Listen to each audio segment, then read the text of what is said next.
Bom dia, meus irmãos, graça e paz do Senhor Jesus. É uma alegria poder estarmos juntos nessa manhã, com o propósito de estudarmos a palavra de Deus, aprendermos mais com a palavra do Senhor, e poder estar aqui falando para os irmãos, falando para você que está nos acompanhando, e agradecer ao Senhor pela oportunidade que nós temos. Então, que a bênção do Senhor, ela continue sobre as nossas vidas, sobre a nossa casa, sobre a nossa família, mesmo nesses dias difíceis, complicados, tristes. Nós temos passado dias muito difíceis, e eu tenho acompanhado e, na verdade, o meu coração tem chorado com muitas famílias, com pessoas que têm passado, assim, aquilo que na minha casa nós passamos também.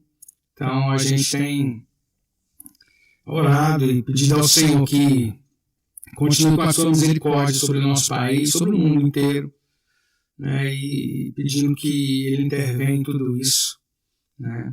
Então, logo gostaria de dizer, fique em casa. Fique em casa. Quando precisar sair, use a sua máscara e saia, mas saia somente quando precisar. Nosso desejo é que você possa se cuidar e cuidar também dos outros. Nessa manhã nós temos a oportunidade de estudar a palavra do Senhor. Então, de uma maneira assim, bem tranquila, eu quero trazer uma palavra para nós, igreja do Senhor, que estamos vivendo também nesse mundo de dificuldade, mas para nós sermos lembrados e desafiar cada um de nós a falarmos essa palavra para aqueles que estão sem esperança, aqueles que estão desanimados, aqueles que estão frustrados, aqueles que estão com dificuldades enormes de passar essa quarentena, e também administrar em seus corações, suas mentes, tantas notícias ruins e tristes. Nós somos aqueles que temos as boas novas de Cristo. Somos aqueles que temos a tarefa de anunciar a esperança para o mundo. Então, nessa manhã, gostaria então de assim, trazer o texto que nós já colocamos aí, de Lucas 24, do versículo 13 ao versículo 35, pensando e desafiando os irmãos para que jamais desistam, jamais desistam de servir a Cristo e de servir o seu próximo. Amar a Deus e servir o próximo, que é o resumo de toda a lei de Deus. Então, nosso texto é bem conhecido, e às vezes a gente não medita mais, como a gente, com tanto interesse, mas nessa manhã eu quero desafiar você a olhar para esse texto e buscar nele um tesouro que ainda você não tinha encontrado. E juntos, caminhando no texto, eu gostaria de compartilhar aquilo que Deus tem colocado no meu coração, a fim de que você, eu, possamos aprofundar mais ainda o nosso entendimento na palavra do Senhor, e ter mais e termos as nossas convicções mais fortalecidas na palavra de Deus. Quero, antes de ler, orar ao Senhor, nesse instante. Vamos orar. Senhor, louvado seja o teu santo nome. Graças te damos pelo teu grande amor. Louvamos, ó Deus Santo, ao Senhor pela tua grandeza, pela tua paternidade, ó Deus Santo, sobre as nossas vidas, pelo teu cuidado que é sem igual. Agradecemos ao Senhor, pois o Senhor nos alcançou, nos transformou, ó Deus Santo, em filhos do Senhor, ó Deus, habitação do teu Espírito Santo. E o Senhor tem, ó Deus Santo, falado ao nosso coração desde o dia, Pai Santo, que o Senhor nos abriu os olhos, nos revelou, Pai Santo, a tua verdade na palavra do Senhor. Muito obrigado, Senhor, porque mesmo em meio às dificuldades da vida, mesmo em meio a grande sofrimento como nós estamos passando, tanta privação, nós ainda, ó Deus Santo, temos o grande privilégio e somos privilegiados por conhecer a Tua Palavra, ó Deus, crer no Senhor e saber, ó Deus Santo, os Teus planos eternos, ó Deus, para as nossas vidas e para, ó Deus Santo, a Tua criação. Nessa hora eu peço que o Senhor conforte, console tantas pessoas que estão nas suas casas, entristecidas, muitas doentes, outras enlutadas. Que o Senhor conforte e console. Que a Tua igreja, nós, sejamos esse instrumento do Senhor para animar e trazer esperança a esse mundo que vive uma frustração enorme, um desânimo sem igual, ó Deus, e uma tristeza, ó Deus, que corrói a alma. Pai, então, no nome de Jesus, muito obrigado por nos fazer instrumentos do Senhor, e que essa palavra de hoje, esse momento de estudo, esse momento, ó Deus Santo, de reflexão, esse momento, ó Deus, onde queremos aprender mais, ó Deus, da Tua palavra, fortalecer aquilo, ó Deus Santo, que nós já aprendemos, que o Senhor já nos ensinou, nos lembrarmos, ó Deus Santo, de algumas coisas, ó Deus, e podemos, assim, fortalecidos, sermos instrumentos, ó Deus, na vida de pessoas, para que elas possam ser fortalecidas, animadas, possam, ó Deus Santo, recobrar a esperança, ó Deus, olhando para o Senhor, o consumador da nossa fé, o nosso Salvador, o nosso Senhor. É em Cristo Jesus que oramos, graças a Ti, rogando que o Teu Espírito, ó Deus Santo, abra o nosso entendimento para o que o Senhor tem para nos ensinar nessa manhã. É em nome de Cristo Jesus que nós oramos. Amém. Queridos, eu gostaria de, então, compartilhar a leitura do texto. Vamos falar sobre o texto dos discípulos no caminho de Emaús. É um texto que me alegra muito, é um texto que fala muito ao meu coração, é um texto que eu creio que todos, servos do Senhor também apreciam essa história, e que bom que nós amamos a palavra do Senhor e temos esse relato aqui para as nossas vidas. E hoje pela manhã eu gostaria de poder meditar nesse texto, estudar esse texto, e também os irmãos têm a oportunidade de fazer algumas perguntas no final, se assim o desejarem, e nós estaremos aqui para ajudar conforme a nossa experiência e conhecimento. Amém? Bom, acompanhe a leitura da palavra do Senhor. Lucas capítulo 24, versículo 13 até o 35. Naquele mesmo dia, 2 deles estavam de caminho para uma aldeia chamada Emaús, distante de Jerusalém 70 estádios, ou seja, 11 quilômetros. E iam conversando a respeito de todas as coisas sucedidas. Aconteceu que, enquanto conversavam e discutiam, o próprio Jesus se aproximou deles e ia com eles. Os seus olhos, porém, estavam como que impedidos de o reconhecer. Então lhes perguntou Jesus: o que é isso que vos preocupa? E de que ides tratando à medida que caminhais? E eles pararam entristecidos. Um, porém, chamado Cleopas, respondeu dizendo: és o único, porventura, que, tendo estado em Jerusalém, ignora as ocorrências destes últimos dias? E ele lhes perguntou, quais? E explicaram o que aconteceu a Jesus o Nazareno, que era varão profeta, poderoso em obras e palavras, diante de Deus e de todo o povo. E como os principais sacerdotes e as nossas autoridades o entregaram para ser condenado à morte e o crucificaram. Ora, nós esperávamos que fosse ele quem havia de redimir a Israel. Mas depois de tudo isso, é já este 3º dia desde que tais coisas sucederam. É verdade também que algumas mulheres, das que conosco estavam, nos surpreenderam, tendo ido de madrugada ao túmulo, e não achando o corpo de Jesus, voltaram dizendo terem tido uma visão de anjos, os quais afirmam que ele vive. De fato, alguns dos nossos foram ao sepulcro e verificaram a exatidão do que disseram as mulheres, mas não o viram. Então Jesus lhe disse: honestos e tardos de coração para crer tudo o que os profetas disseram. Porventura não convinha que o Cristo padecesse e entrasse na sua glória? E começando por Moisés, discorrendo por todos os profetas, expunha-lhes o que a seu respeito constava em todas as Escrituras. Quando se aproximavam da aldeia para onde iam, fez ele menção de passar adiante, mas eles o constrangeram, dizendo: fica conosco, porque é tarde e o dia já declina. E entrou para ficar com eles. E aconteceu que, quando estavam à mesa, tomando ele o pão, abençoou e, tendo partido, lhes deu. Então se lhes abriram os olhos e o reconheceram, mas ele desapareceu da presença deles. E disseram um ao outro: porventura não nos ardia o coração quando ele pelo caminho nos falava, quando nos expõe as Escrituras?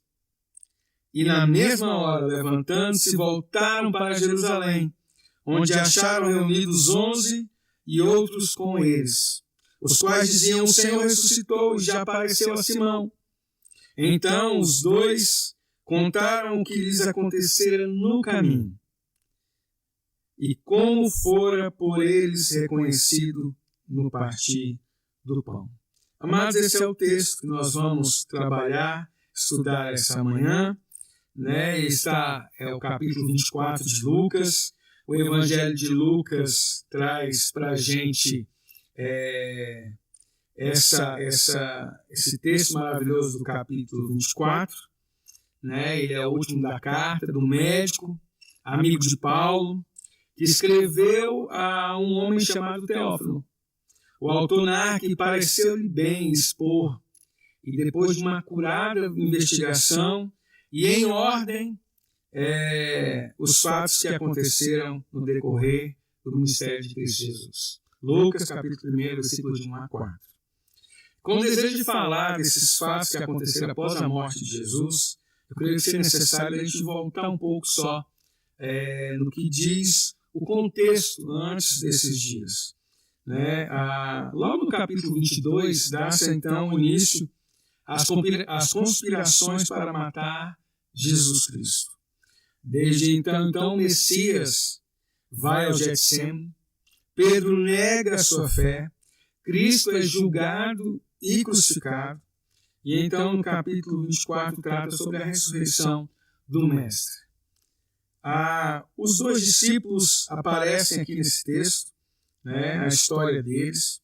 Então a palavra nos narra que no mesmo dia em que Pedro correu e foi ao sepulcro, e não encontrou lá Jesus, mas encontrou os lençóis de linho que estavam lá, esses dois discípulos estavam seguindo a caminho de Emaús.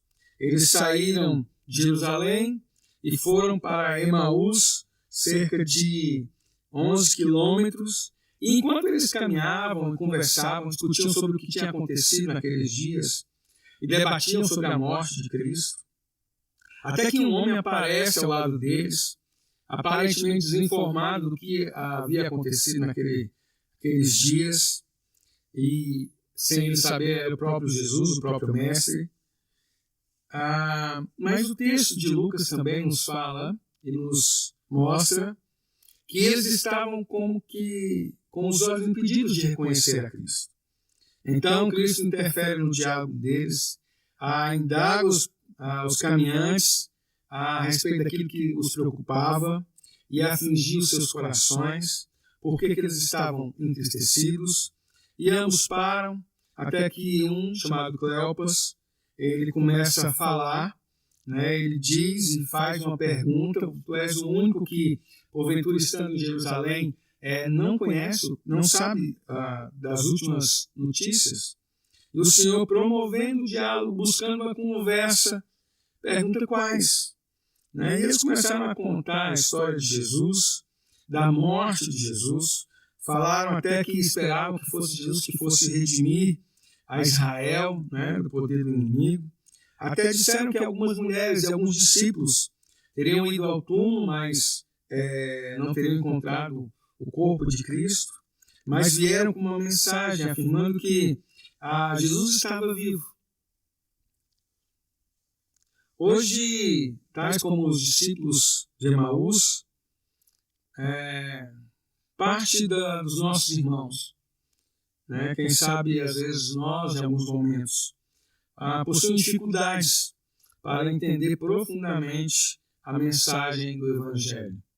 Prosseguindo, nos deparamos com Cristo, respondendo no versículo 27, né, aos discípulos de Emaús. E aqui a resposta maravilhosa, mas versículo 27 diz: e começando por Moisés e por todos os profetas, explicava-lhes o que dele se achava em todas as Escrituras. A resposta de Jesus para toda a falta de conhecimento, toda a incredulidade, medo, dúvida, frustração que estavam dentro do coração dos discípulos, daqueles 2 discípulos, está escrito. Cristo, passo a passo, ensina aos seus discípulos toda a trajetória do Cordeiro de Deus que tira o pecado do mundo, que João, né, nos diz lá no capítulo 1 do seu Evangelho, versículo 29. E ele começa desde a lei de Moisés, passando pelos profetas, falando a respeito do Messias e como ele deveria morrer e também ir para a sua glória. Foi tratando aquela caminhada sobre esse assunto. Esta é a história dos 2 discípulos a caminho de Emaús, que desistiram diante das dificuldades, das frustrações, dos problemas, dos medos. E nós, como discípulos de Cristo, como todos que vieram antes de nós sempre enfrentaremos grandes dificuldades. E às vezes podemos até pensar em desistir. Mas o desafio para nós, de sermos filhos de Deus, jamais desistir. Esse é o nosso desafio, jamais desistir. Jamais desistir. Hoje, nesses dias difíceis de pandemia, onde nós estamos experimentando dias assim terríveis e tão diferentes daquilo que nós vivemos a vida inteira, né? Muitos, até mesmo os filhos de Deus, estão com dificuldades de enfrentar esses dias. Não sabem direito acomodar no seu coração essa situação, olhando para a palavra de Deus, olhando o que está acontecendo com o olhar que Deus já nos deu, que Cristo nos deu. Então, ainda que possamos chegar a dias difíceis, né, ainda que como esses discípulos chegaram a desistir, se um dia acontecer isso conosco, se aconteceu com você, saiba que Cristo não vai desistir de você. Nunca o Senhor desistirá dos seus filhos. Ele não abre mão de nós. E ter essa convicção, para nós é uma grande bênção. Ter esse entendimento que Deus nos ama a ponto de não abrir mão da gente. É algo muito forte para nós não desistirmos, continuarmos, prosseguirmos. Para ajudar na compreensão do que Deus tem para nós hoje, para nós nessa passagem, eu gostaria de gastar alguns minutos falando da importância de buscarmos um entendimento mais profundo sempre. Né? Buscar um entendimento mais profundo da palavra de Deus. Sempre. Nunca estagnar. Nunca achar que já sabemos demais, que já aprendemos demais. J.C. Halley diz que, ele falando sobre esse texto de Lucas 24, ele diz assim: devemos ter em nosso coração o firme princípio de que a pequena intensidade de júbilo que muitos crentes sentem resulta normalmente de sua falta de conhecimento. Não há dúvida de que uma fé fraca e uma prática incoerente são 2 grandes razões por que muitos filhos de Deus desfrutam tão pouca paz. No entanto, com certeza podemos suspeitar que pontos de vista obscuros e indistintos quanto ao Evangelho são a verdadeira causa de intranquilidade de muitos crentes. Quando não se conhece, nem se entende corretamente o Senhor Jesus, segue-se necessariamente que existe pouco regozijo no Senhor. E ele continua. Terminemos nossa meditação em Lucas com o firme propósito de buscar mais conhecimento espiritual. examinemos mais profundamente as Escrituras e oremos com todo o coração a respeito de seus assuntos. Muitos crentes examinam as Escrituras apenas de maneira superficial e nada sabem acerca de escavar seus tesouros ocultos. Hernandes Dias Lopes, no seu comentário ao Evangelho de Lucas, ele diz assim: o discipulado implica o maior paradoxo da existência humana. Os valores de um discípulo estão invertidos. Ganhar é perder e perder é ganhar. O discípulo vive num mundo de ponta cabeça. Para ele ser grande, é preciso ser servo de todos. Eu tenho pensado que muitos cristãos, em vários momentos de suas vidas, enxergam de forma invertida. Por isso apresentam dificuldade de aprofundar o entendimento que possuem da palavra de Deus. Enxergando invertido, certamente temos dificuldade de nos apropriarmos das riquezas, dos tesouros escondidos da palavra de Deus. Um exemplo, uma das imagens mais conhecidas, mundialmente falando, no mundo cristão e também fora, é a conhecida imagem pintada por grandes artistas, a Santa Ceia. Cristo está na mesa com os seus discípulos e olhando, e talvez até você tenha uma imagem dessa na sua casa, um quadro, e nós olhamos para essa imagem, e quando olhamos para a cena da Santa Ceia, com qual personagem a gente se identifica? Eu fico pensando que a gente, ninguém se identifica com Judas Iscariotes, né? Ninguém se identifica com um traidor, pois são os filhos de Deus. Creio que Tomé também não é muito identificado, porque a sua fé carecia de provação, ele tinha que ver para crer, né?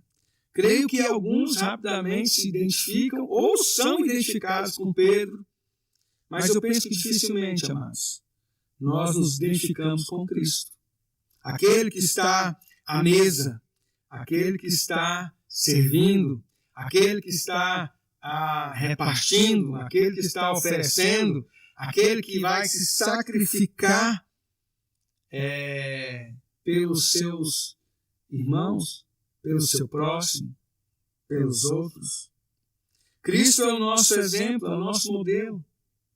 Devemos seguir o exemplo de Cristo à mesa.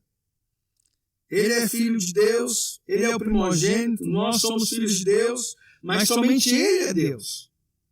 E nós somos filhos de Deus. Somos o corpo de Cristo, somos representantes de Cristo na terra, embaixadores de Cristo. Conforme Efésios capítulo 5, versículo 1, Paulo nos diz, olha, sejamos, pois, imitadores de Deus como filhos amados. Cristo é Deus revelado à humanidade. E por isso, para imitar a Deus, nós devemos imitar a Cristo, seguir o exemplo de Cristo. Paulo mesmo diz, sede, pois, meus imitadores, assim como eu sou de Cristo. Então, naquilo que Paulo imitou a Cristo, podemos imitar Paulo. Mas naquilo que Paulo não imitou a Cristo, nós não devemos imitá-lo. Como no dia que ele brigou com Barnabé e teve aquela discussão por causa de João Marcos, naquele momento nós não devemos seguir o que Paulo fez. Ele mesmo se retratou lá no final de sua vida, seu ministério, chamando João Marcos para estar com ele novamente. Então nós devemos seguir o exemplo de Cristo. Quando Cristo vive nas pessoas, elas são uma inspiração, são um exemplo para nós. Mas naquilo que elas pecaram, naquilo que elas erraram, naquilo que elas viveram para si mesmas, serem servidas, não é para nós um exemplo. Né? Então nós devemos nos identificar com Cristo. E quando a gente pensa invertido, se identificando com outro a não ser Cristo, isso atrapalha o nosso amadurecimento como filhos de Deus. Porque quando lemos as histórias da palavra de Deus, sempre temos a tendência de nos identificarmos com outros personagens a não ser o Cristo. E não é... E assim nós temos dificuldades para imitar a Deus em suas virtudes, como a bondade de Deus, o amor de Deus, a misericórdia de Deus, a paciência, a longanimidade de Deus. Um exemplo para nós. Quando nós olhamos para a história da mulher do fluxo de sangue, nós nos identificamos com ela. Sempre, ou a maioria das vezes, nós nos identificamos com ela. Nós sempre temos alguma coisa que está levando as nossas forças, nos sugando, nos minando. E mesmo tendo sido salvos por Cristo, mais que tocados, mais que tocar na orla da veste dele, nós somos tocados. Nós somos feitos nova criatura. Em nós habita o Espírito Santo. Nós temos um coração regenerado, um coração de carne agora, em vez de um de pedra. Nós temos a palavra de Deus, nós temos os irmãos, a igreja. Então hoje, nós devemos olhar para a mulher do sangue, mas nós devemos olhar para Cristo. Essa história é para que nós aprendamos como Cristo se comportou com ela. Dele saiu virtude e abençoou aquela mulher. Então, nosso exemplo é o Cristo, que abençoa as pessoas que estão se sentindo sugadas, minadas, enfraquecidas. Nós somos aqueles que viemos para derramar virtude na vida dos outros. Como o Espírito Santo habita em nós, nós somos uma fonte a jorrar de águas vivas, de virtude. Então, quando nós nos relacionamos e encontramos com as pessoas enfraquecidas, de nós o Espírito Santo derrama sobre elas as virtudes de Deus, trazendo ânimo, consolo, conforto, dependendo da situação. Deus usa as nossas vidas como um canal para abençoar as pessoas. Olhando para a imagem de Jesus curando o paralítico, a maioria das vezes nós nos identificamos com o paralítico, mesmo sendo filhos de Deus, nova criatura. Nós sempre identificamos em nossas vidas alguma coisa que está paralisada. E somos desafiados a crer em Cristo, a chamar e clamar a Ele, para que Ele tire de nós essa paralisia. Mas dificilmente, irmãos, nós olhamos para uma situação dessa e nos identificamos com Cristo, aquele que é enviado pelo Senhor para ajudar aqueles que estão paralisados, mortos espiritualmente, aqueles que estão paralisados por algum motivo, e assim sermos usados por Deus para que eles possam voltar a caminhar nos caminhos do Senhor, dando a eles assim a graça que nós mesmos já recebemos, o amor que nós mesmos já recebemos, que nós somos amados, nós amamos. E assim, então, ajudando aqueles que estão paralisados nos caminhos, ou à beira do caminho. Para as pessoas paralisadas encontrarem a Cristo, elas precisam encontrar com os cristãos, com os filhos de Deus. Então, quando elas encontrarem a gente, e não o nosso eu, mas Cristo viver em nós, elas estarão encontrando com Cristo. E as suas paralisias serão tratadas. E nós ajudaremos esse povo com aquilo que nós recebemos do Senhor. Agora, voltando para o texto de Emaús, nós vamos nos identificar com quem? Com os dois discípulos ou com Cristo? Olha que nós acabamos de falar que a tendência nossa, nós somos ensinados ou treinados, ou não sei por quem, mas nossa tendência é nos identificar com os dois discípulos. E aí, se você, então, se identifica com eles, porque você está desanimado, frustrado, ou porque você já desistiu, mas se de repente você não está assim desanimado, se você não está frustrado com Deus, então essa palavra não vai servir para você. Se nós nos identificarmos com os discípulos, não vai servir. Porque você vai dizer, olha, pastor, eu não estou assim desanimado, frustrado, mesmo com essa dificuldade toda de pandemia, meu coração está firme no Senhor. Então, nós não devemos nos identificar mais com os personagens que estão nas histórias, a não ser que eles estão vivendo Cristo, a não ser que eles permitiram que Cristo esteja vivendo neles. Nós temos que nos identificar com Cristo. Então, identificando com Cristo, todos nós temos muito a aprender, né, nessa história. Olhando para os discípulos, nós podemos aprender como eles ficaram com dificuldade, né, naquele momento. Como eles estavam com dificuldade. Né? E quando nós nos identificamos com Cristo, que foi um instrumento que Deus usou para animar os discípulos de Emaús, nós também seremos um instrumento de Deus para animar, fortalecer, trazer esperança àqueles que estão desanimados e frustrados. Agora, eu penso que nós podemos estudar nessa manhã, pelo tempo que temos, há 2 pontos nessa história de Jesus com os discípulos de Emaús. Observar o que aconteceu em 2 pontos. Primeiro, eu gostaria de falar sobre por que os discípulos tinham desistido e estavam frustrados. O que aconteceu com eles? Porque talvez isso venha trazer para nós o porquê que às vezes nós nos frustramos também. Por que às vezes um cristão está frustrado, sendo que Cristo nunca se frustrou? Mas Cristo é Cristo. Sim, irmãos, mas nós também somos filhos de Deus, já somos nova criatura, temos o Espírito Santo, podemos aprender a não ser frustrados, ou pelo menos diminuir o nível de frustração nas nossas vidas. Por que os discípulos tinham então desistido e estavam frustrados? Nós vamos dar uma olhada nos versículos 13 até o 25, algumas coisas que nós podemos perceber e que certamente ajudará você na sua vida, para que você não fique mais tão frustrado, tão desanimado na vida cristã, na carreira da fé. O problema dos discípulos que trouxe para eles frustrações foi porque eles estavam vivendo sob expectativas. E as expectativas sempre geram frustrações. Toda frustração, ela vem de uma expectativa. E aí nós podemos olhar que eles estavam vivendo em cima de uma expectativa, ao invés de viver na perspectiva, naquilo que Deus já havia revelado, ensinado, que era o plano de Deus que vai acontecer. Uma certeza. Então, olhando para o versículo 13, nós começamos vendo que eles estavam tão frustrados com a morte de Jesus, e já era o 3º dia que eles voltaram caminhando para Emaús.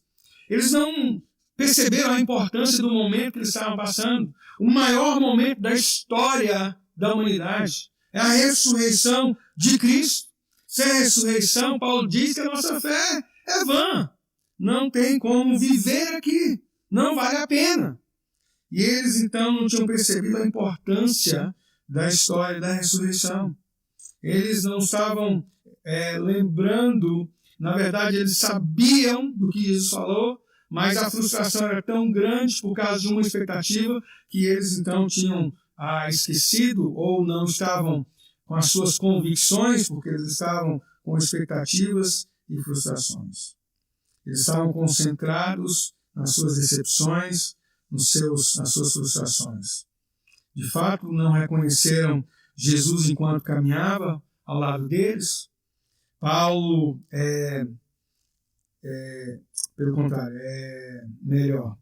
Para agravar o problema, eles estavam indo na direção errada, deviam ficar em Jerusalém, como a ordem do mestre, mas eles estavam saindo de Jerusalém e estavam se distanciando da comunhão dos irmãos que estavam em Jerusalém.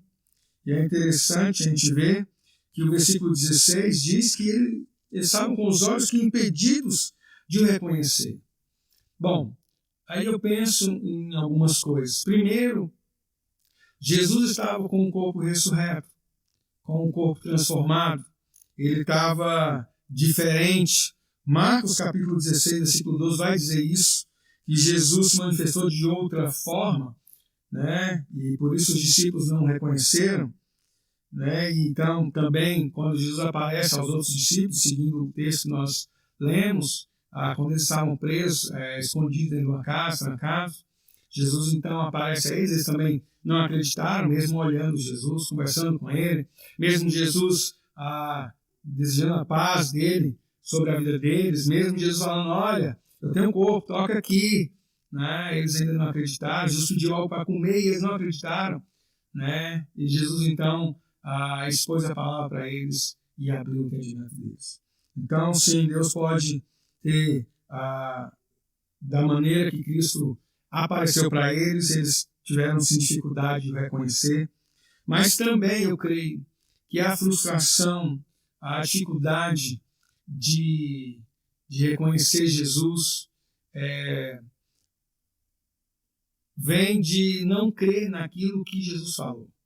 Se eles, vendo Jesus, eles podiam viver e crer na ressurreição pelaquilo que Cristo disse, pela palavra de Deus que foi pregada. Mais bem-aventurado aquele que não viu e creu, diz a palavra.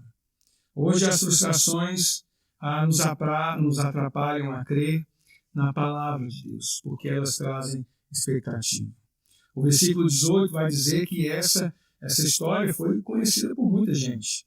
A crucificação de Jesus, ela foi conhecida pelos judeus, pois eles estavam na semana da Páscoa, e muitos judeus peregrinos tinham vindo atrás, a Jerusalém, de todas as partes do Império Romano, e visitavam a cidade e souberam da morte de Jesus.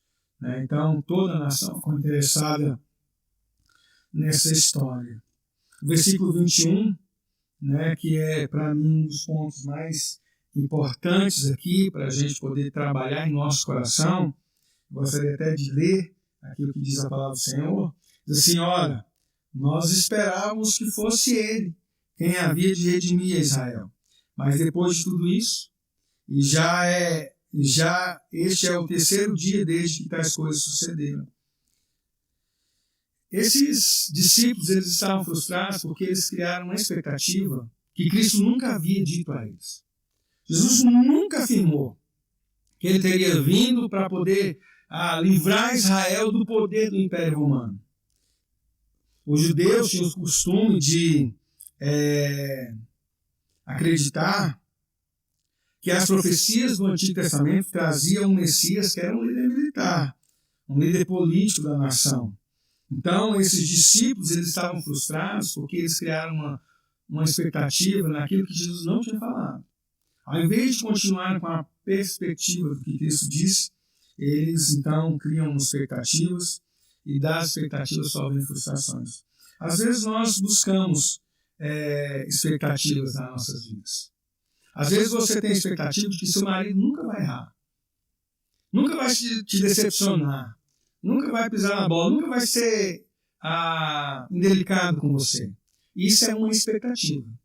Porque a palavra de Deus traz uma perspectiva de que todos nós somos pecadores. Todos nós erramos. Então, tendo a perspectiva de Deus no nosso coração, de que todos pecaram, que todos carecem da glória de Deus, nós, então, temos uma perspectiva. E quando alguém errar conosco, quando alguém não fizer aquilo que nós esperamos, na verdade, a gente nem vai esperar, porque nós vamos acreditar no que a palavra de Deus diz. E se a pessoa falhar, nós sabemos que Cristo já nos avisou, a palavra de Deus já nos ensinou que nós somos pecadores. Então, às vezes, nós andamos muito frustrados porque nós estamos em cima de expectativas e não de perspectivas de Deus. Nós vivemos não segundo a palavra, mas segundo aquilo que o mundo ensina. Desde sempre, o mundo ensina que nós devemos ter expectativas. Talvez aconteça, e seria bom se acontecesse. Ao invés de uma perspectiva, aquilo que de fato vai acontecer, aquilo que de fato Deus já planejou, já escreveu, já nos revelou que o plano eterno dele. Olhando para os discípulos de Emaús, o que foi necessário para que eles pudessem sair dessa dificuldade que eles estavam. Para aqueles discípulos foi necessário que Jesus aparecesse vivo entre eles. Hoje, muitas pessoas precisam da presença de Cristo para que elas possam crer. E a presença de Cristo, ela só vai ser possível quando os cristãos revelarem Cristo para as pessoas.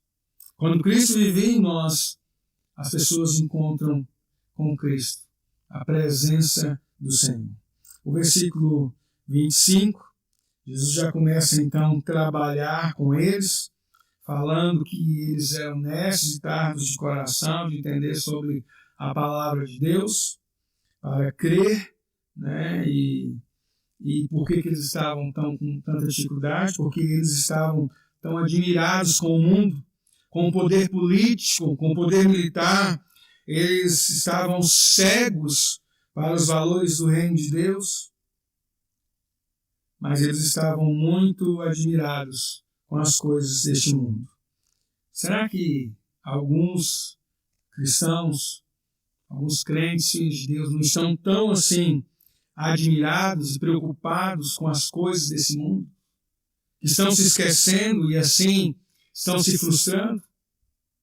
Porque esquecem do reino de Deus, da perspectiva que Deus deu, do plano eterno de Deus revelado à sua igreja, ao seu povo?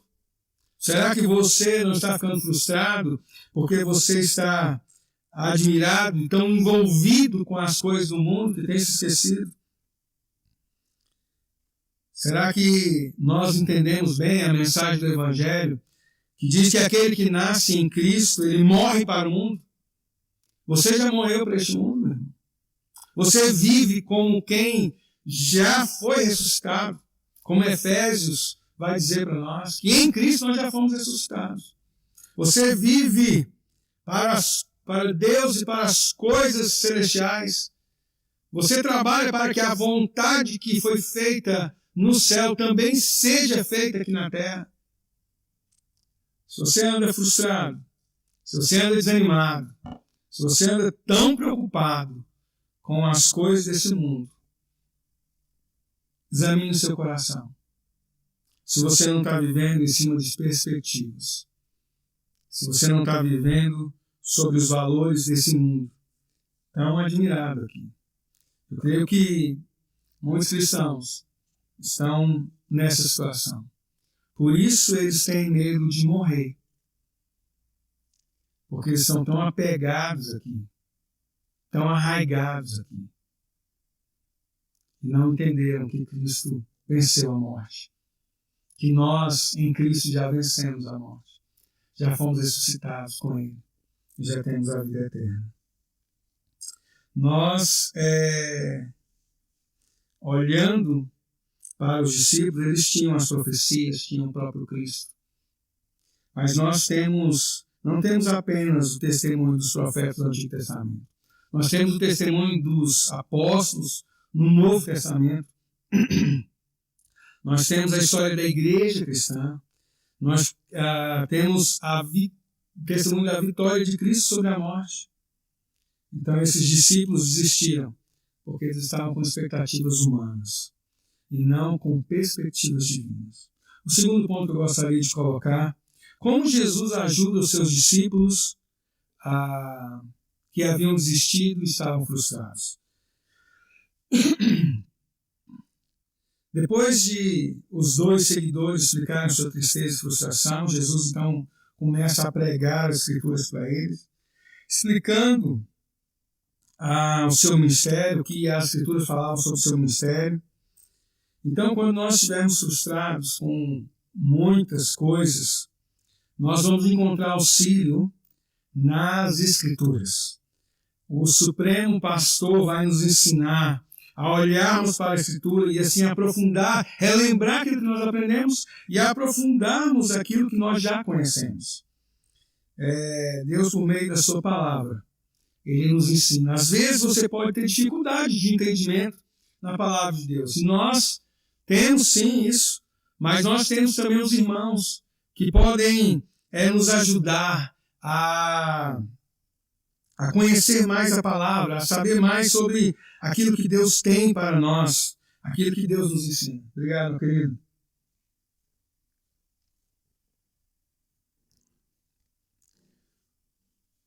Para que a gente possa aplicar, então, esse conhecimento mais profundo nas nossas vidas, na situação que nós estamos vivendo. Versículo 27, então, Jesus apresentou aos discípulos o Antigo Testamento, os dois discípulos, e ele deve ter começado com um texto falando sobre a semente da mulher prometida lá em Gênesis capítulo 3, versículo 15, passando pela descrição do servo sofredor em Isaías 53, também o traspassados em Zacarias 12, versículo 10, e o mensageiro da aliança em Malaquias capítulo 3, versículo 1. Cristo permeia toda a palavra de Deus, toda a Bíblia. Ele é o tema central que liga todos os textos sagrados.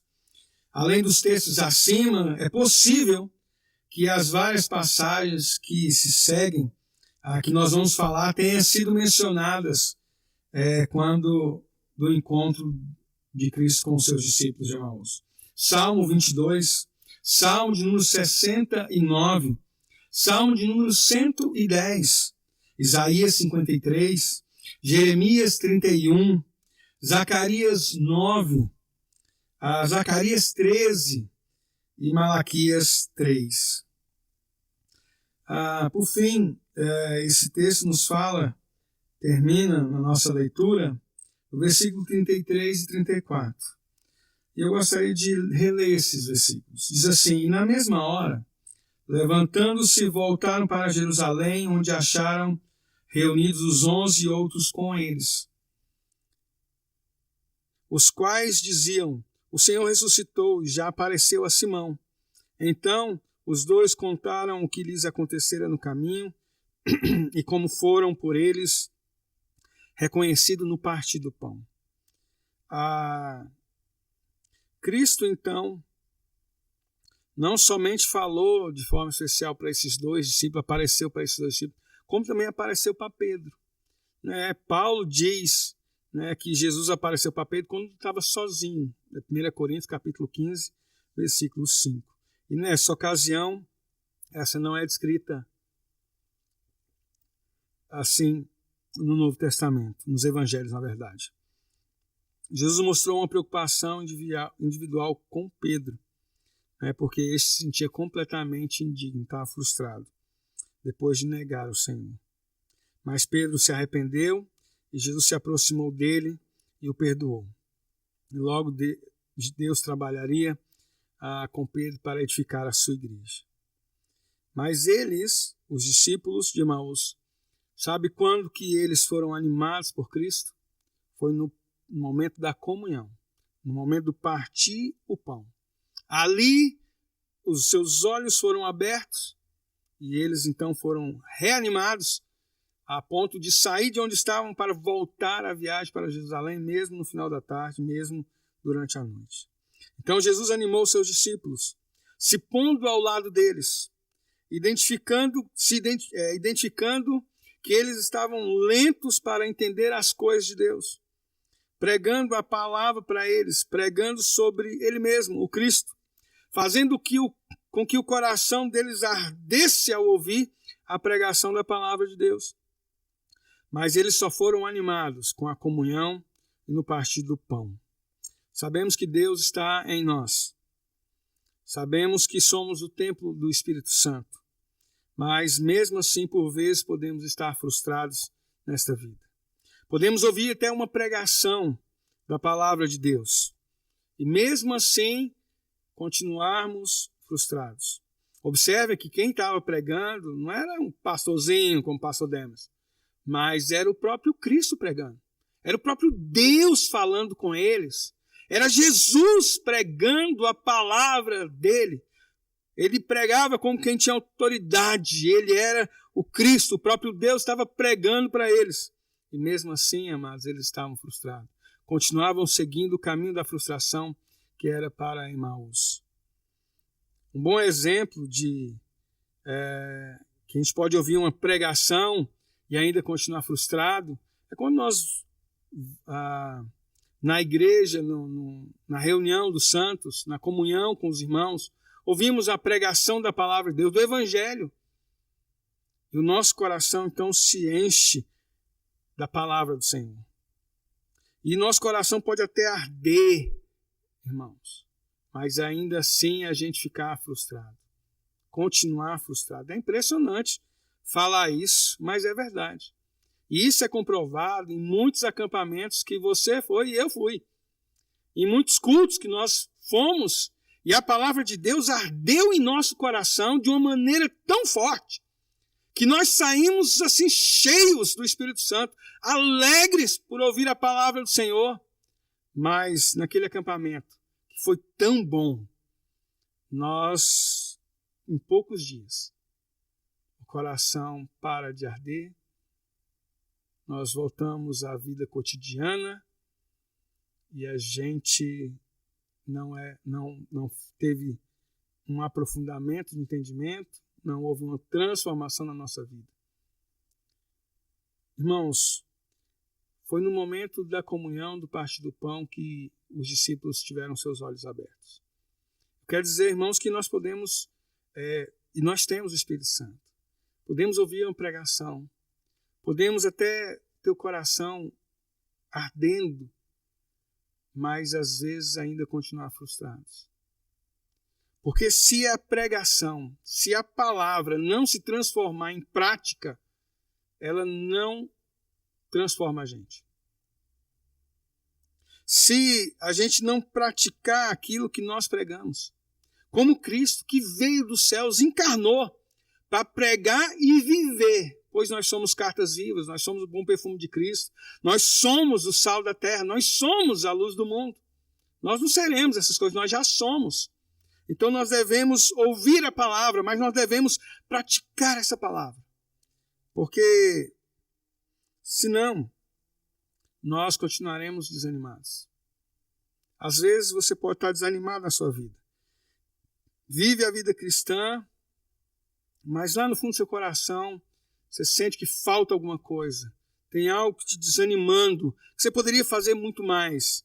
Eu creio que é essa parte de você praticar a palavra de Deus. É o momento da comunhão que Cristo se revela.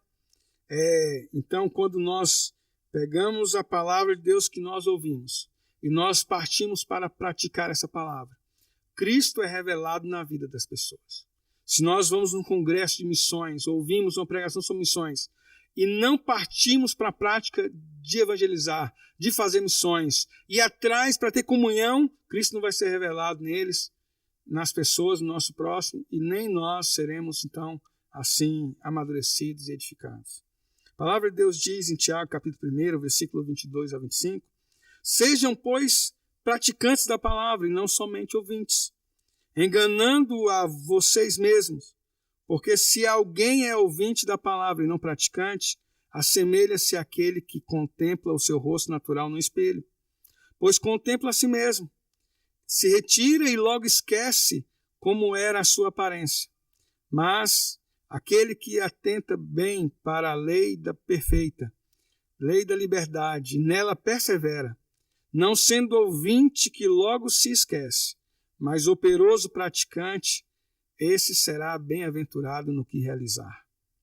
Devemos pregar, mas devemos também revelar aquilo que pregamos, vivendo nos nossos relacionamentos, buscando nos nossos relacionamentos, indo intencionalmente atrás das pessoas para termos comunhão com elas. Foi Cristo que foi atrás desses discípulos.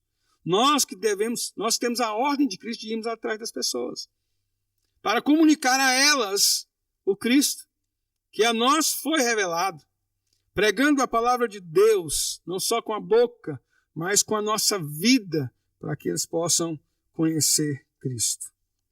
Jesus, então, pregando a palavra e tendo comunhão com eles, tirou deles as expectativas humanas e gerou neles uma perspectiva de Deus, fazendo com que eles desistissem de seguir o caminho do desânimo e voltassem para o caminho do Senhor, tendo convicções ao invés de frustrações.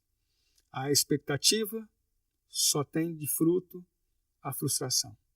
A perspectiva em Deus, o fruto que ela dá são convicções. Esses discípulos estavam sem convicção daquilo que Cristo havia ensinado. Todas as nossas frustrações são frutos das nossas expectativas. Todas as nossas convicções são frutos das nossas perspectivas, segundo a palavra, segundo Deus. Se você anda muito frustrado, é porque você anda com muita expectativa humana. Quanto menos expectativa humana você tiver, menos frustrações você vai ter na sua vida.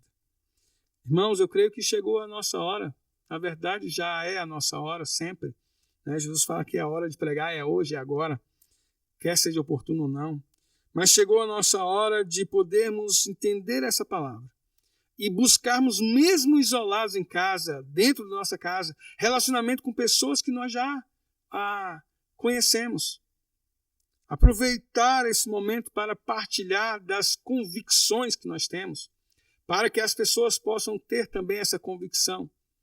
E assim elas possam diminuir muito o nível das suas frustrações e aumentar as suas perspectivas em Deus, as suas convicções. A gente termina por aqui, né, e agradecemos a Deus por essa oportunidade.